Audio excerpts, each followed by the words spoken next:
This man just destroyed the lives of 10,000 people. You might be next.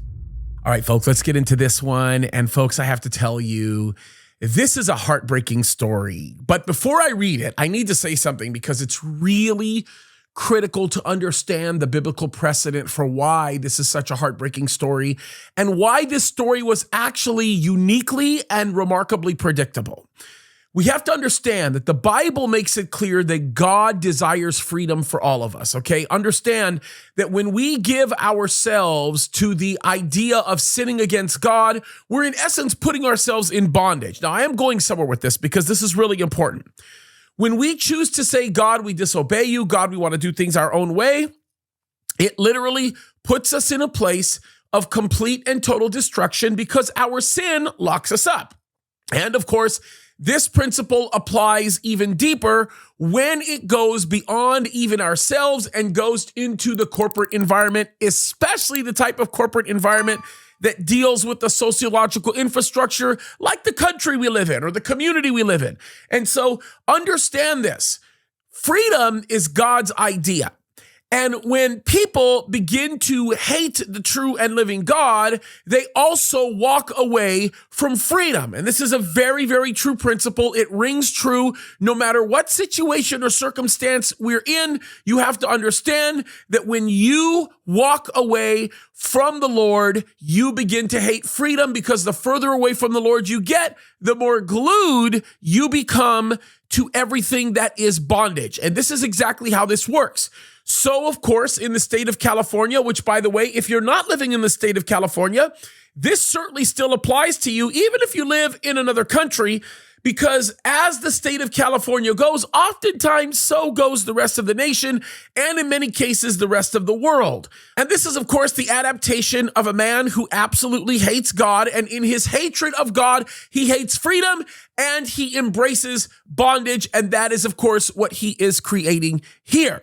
So as you guessed it, we are talking about Governor Gavin Newsom, and he is indeed an incredibly ungodly man who has ruined the lives of a whole lot more than 10,000 people.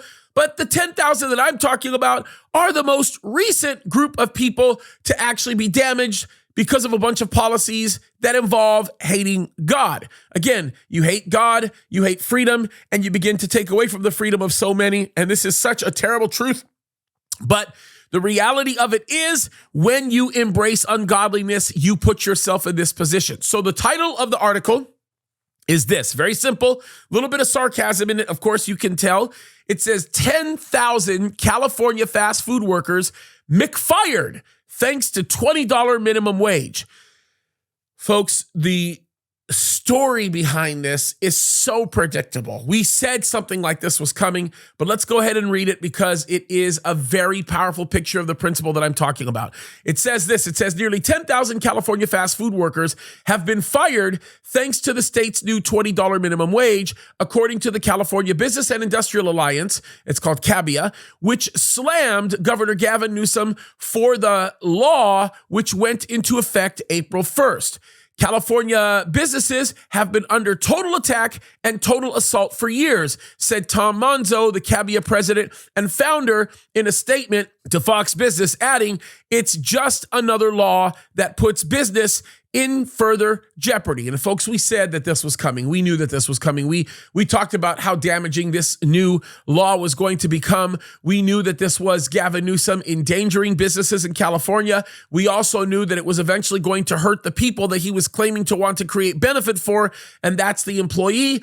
And worse than all of that, it creates a terrible condition for you and me, the average consumer, and anybody else tied to any of the details related to this. And folks, we're already seeing the result of it. We're looking at the prices of simple things going up through the roof. We're looking at the cost of living increasing exponentially and substantially. It's making things impossible to even own a home or to do anything near that level. And it's getting to the point where it's really, really bad. And the very people that he claims to want to protect are the people that he's destroying first.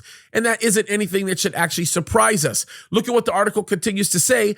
According to Monzo, nearly 10,000 2,000 fast food jobs have been cut across the state since Newsom signed Assembly Bill 1287 into law last year. You can only raise prices so much, he said, and you're seeing it. People are not going to pay $20 for a Big Mac. It's not going to happen. And by the way, I just want you to understand this. This is so unbelievably true. I mean, think about it, folks. It doesn't matter how bad you actually want to eat a piece of junk food or something like that. No one is going to indulge themselves when the prices are so absolutely extreme.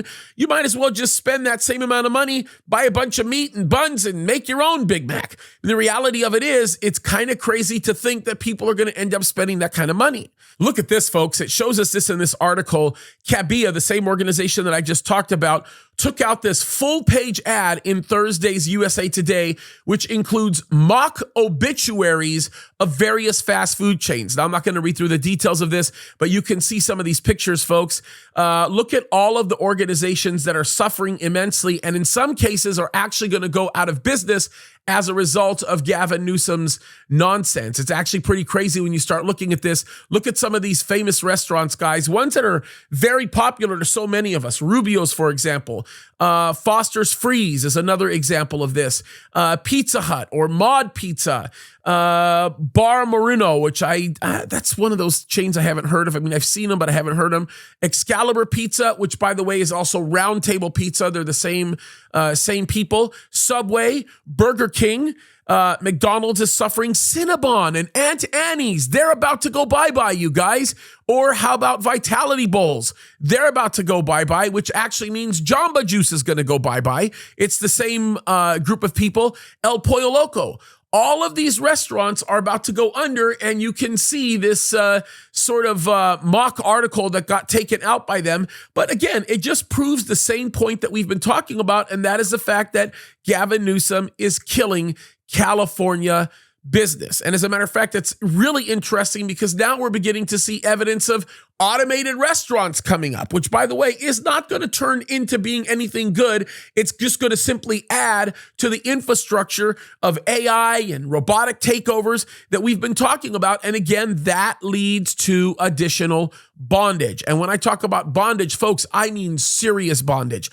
Look what it goes on to say. It says, as we noted in April, thanks to the combination of inflation and minimum wage hikes driving up operational costs for business across the U.S., larger chains raised prices, but have also been forced to reduce employees and labor costs through automation, but layoffs are just getting started. Here's a quote: restaurants are struggling to stay above water, and Democrats just threw them an anvil.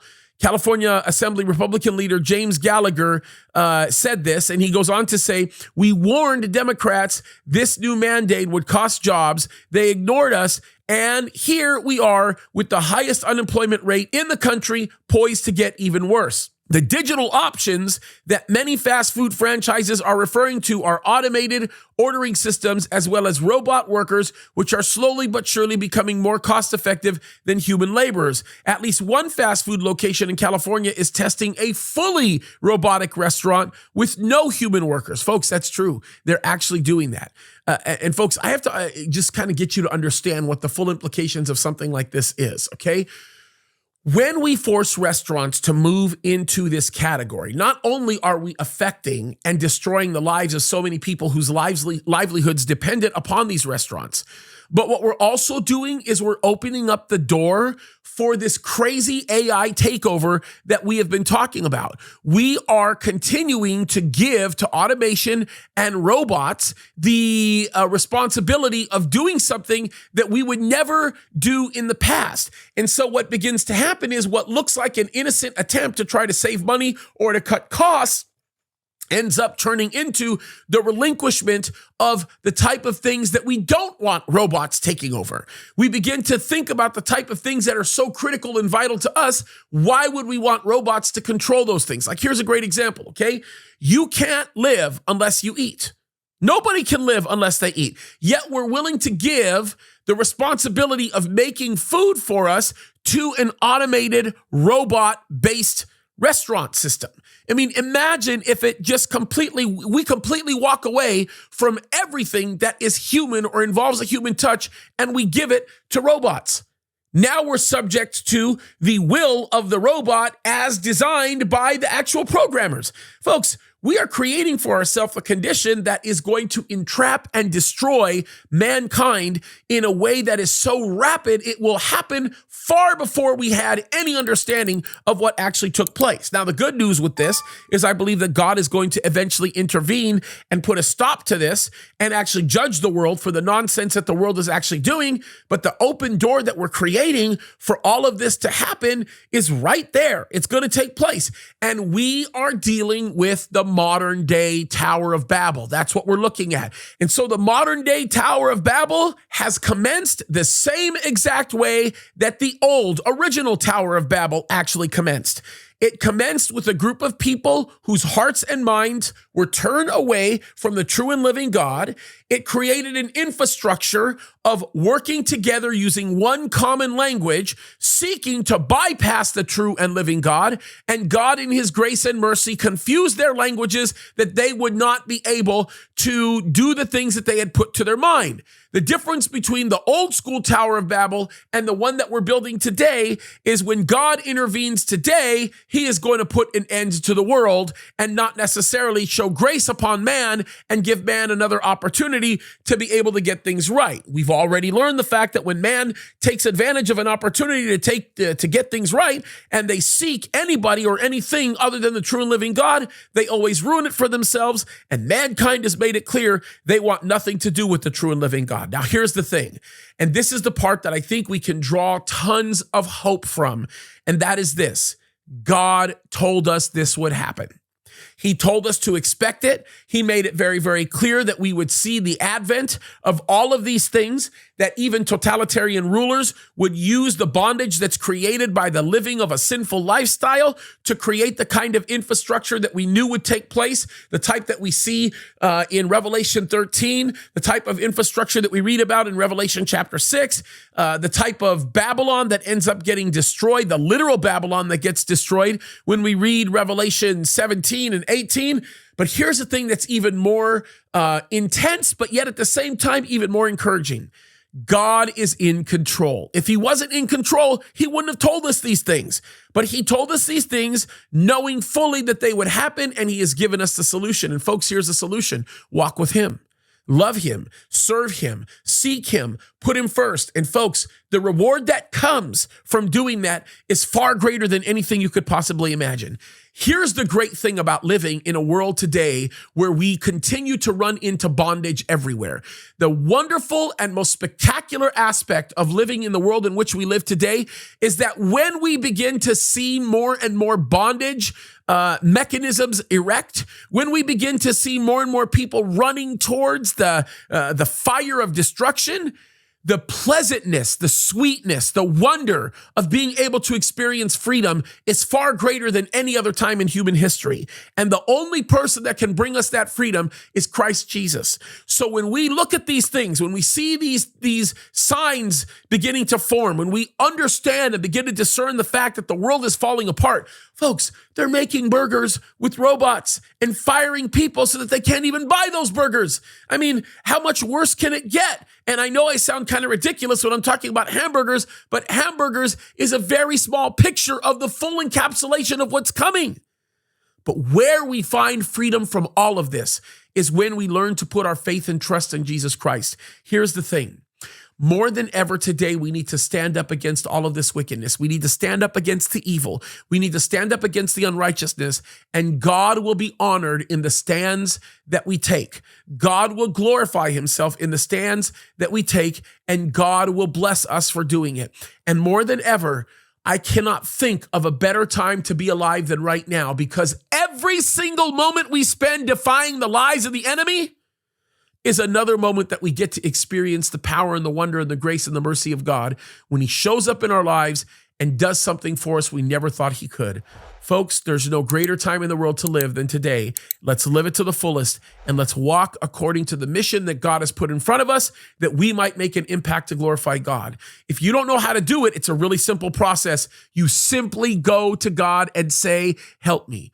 God, I give myself to you fully. If you don't know the Lord, just simply trust him Ask him to come into your heart. If you do know the Lord, go back to that very place of saying, Lord, I trusted you with my salvation. I still trust you with my salvation. So now I'm trusting you with whatever is necessary to sustain me in the day and the time that I'm living.